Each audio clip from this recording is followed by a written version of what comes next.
Ready? No, I feel like I'm going to sneeze.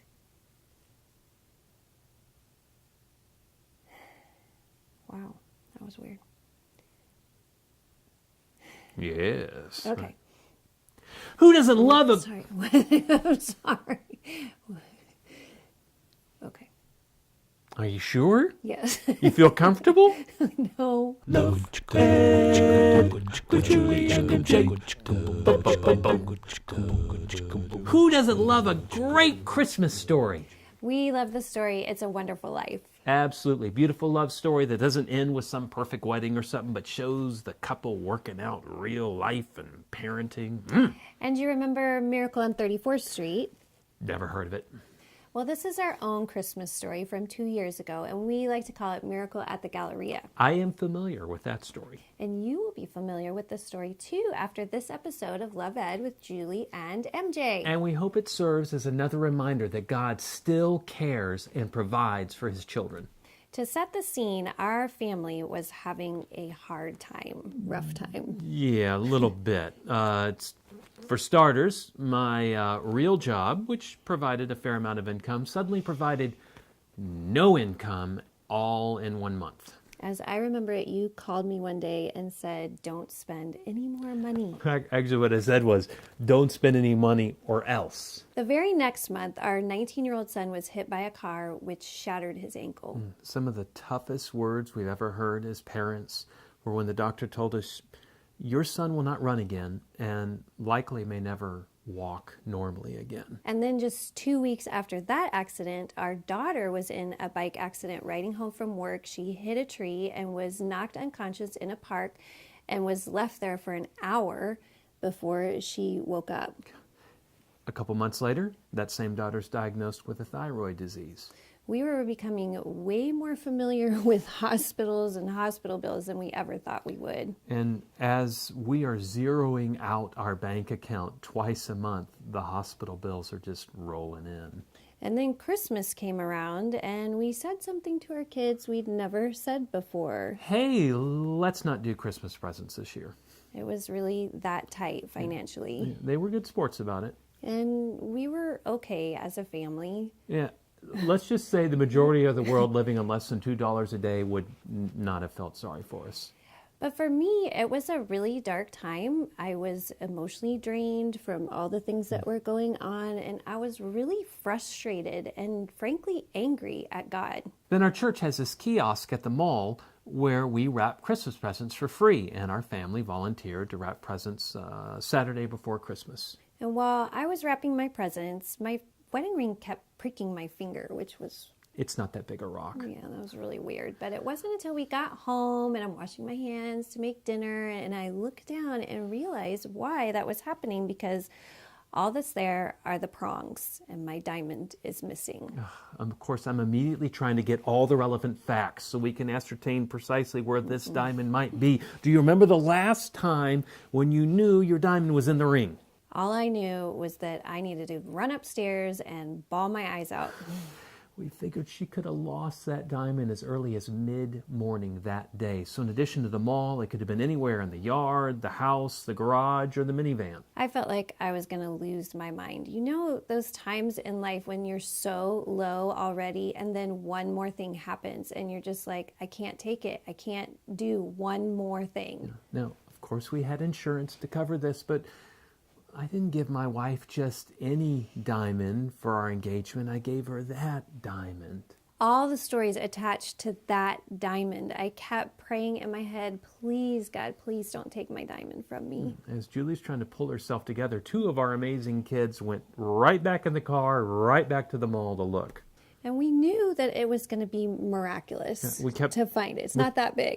We kept saying that over and over and over again. And we kept praying for that miracle. Sadly, our kids didn't find it. Even though they ran their hands over every inch of the counter space and carpet. But you can't lose something like that and just leave it to other people to look for. I mean, you got to look for it yourself. And we knew that if it had been lost at the house, then we had time to search for it. But the mall was going to be closing, and then they were going to get out the cleaning, vacuuming, and it was going to be too late. So back at the mall, I'm in the parking lot in the general vicinity of where we sort of parked. I couldn't remember exactly where. Got this big LED flashlight at nighttime, hoping I can maybe see it sparkle. And then I went to the main entrance that we had walked into, and I was just scanning the floors back and forth. Again, there was no logical reason for us to expect to find this diamond. Even if Julie knew precisely where she was, when she lost it, and even if she stopped right then, if it was in the yard or the minivan, it's possible she still couldn't have found it even then. It is a tiny, clear stone. When I had finally worked my way through the halls and gotten back to the wrapping station, there were people still in line waiting to wrap their presents and a whole new volunteer team. Yeah, who had already heard the story from our kids who had been there earlier.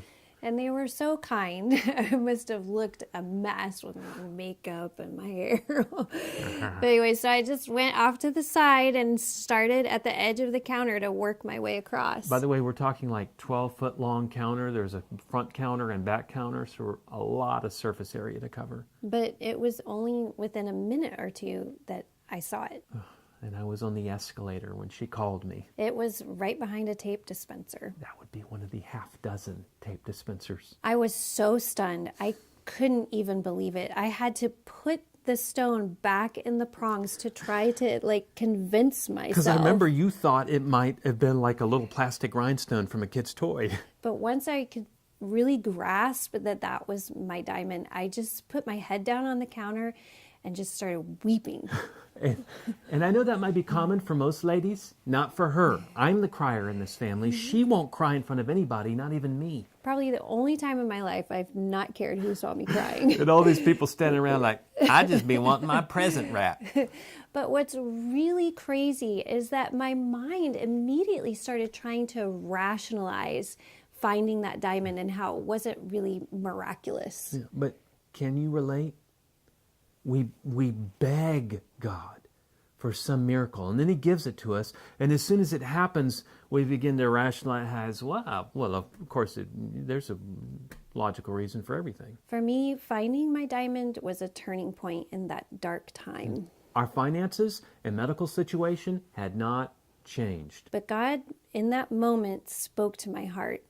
He told me that he cared, that he saw, and he reminded me with that diamond that he was going to provide for me and for our family. Remember, when God speaks to you clearly, don't forget, God commanded the Israelites time and time and time again to remember what he had done for them, sometimes even erecting a stone of remembrance. It wasn't a suggestion, it was a command. The same is true for us. When God performs a miracle for us, we need to acknowledge it and give him glory for it. Just like this season, when we remember and give God glory for his greatest gift of all, his one and only Son. We hope our Christmas story has encouraged you. And we wish you the richest Christmas season and a Happy New Year. And speaking of New Year's, join us next week for our New Year's special. You will discover how Julie came to be in possession of this fine diamond. It's not your normal engagement story. Next week on Love Ed with Julie and MJ. Love Ed with Julie and MJ.